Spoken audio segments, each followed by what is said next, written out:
यह कहानी है उस दौर की जब भारत की जमीन पर मराठा साम्राज्य की गूंज थी और अंग्रेजी हुकूमत ने पैर पसारने शुरू कर दिए थे।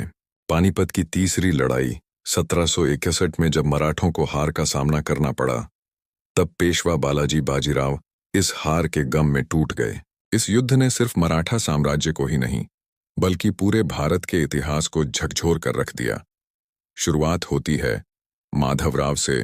बालाजी बाजीराव के बेटे माधवराव प्रथम ने मराठा सत्ता को फिर से खड़ा करने की कोशिश की। उन्होंने अपने चाचा रघुनाथ राव से भी संघर्ष किया, पर माधवराव की असमय मृत्यु 1772 के बाद मराठा दरबार में सत्ता के लिए उठापटक शुरू हो गई। रघुनाथ राव, जिन्हें राघोबा भी कहा जाता था, पेशवा बनना चाहते थे, लेकिन मराठा सरदारों ने उन्हें नकार दिया। ऐसे में रघुनाथ राव ने अंग्रेजों से मदद मांगी। सूरत संधि और धोखा 1775 में सूरत संधि हुई। रघुनाथ राव ने अंग्रेजों को सालसेट और बेससीन जैसे इलाके दिए और बदले में 2500 सैनिक मांगे।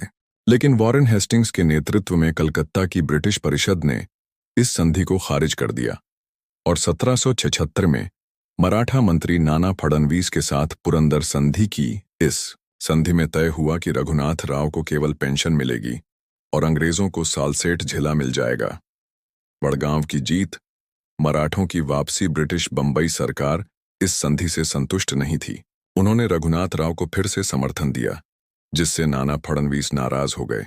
उन्होंने फ्रांसीसी सैनिकों को सहयोग देने के लिए एक बंदरगाह की पेशकश की। इससे अंग्रेज भड़क उठे और पुणे की ओर कूच किया। 1759 में वडगांव के पास भयंकर युद्ध हुआ, जिसमें महादजी शिंदे के नेतृत्व में मराठों ने अंग्रेजों को घुटनों पर ला दिया। अंग्रेजों को वाड़गांव की संधि पर मजबूरन हस्ताक्षर करने पड़े। ये मराठों की एक बड़ी जीत थी। अंतिम अध्याय। सालबाई की संधि। कई वर्षों तक चलने वाले इस संघर्ष का अंत हुआ 1782 में, जब सालबाई संधि पर हस्ताक्षर किए गए। यह संधि मराठों और अंग्रेजों के बीच एक अस्थायी शांति लाई, लेकिन अंग्रेजों की चालें अभी बाकी थीं।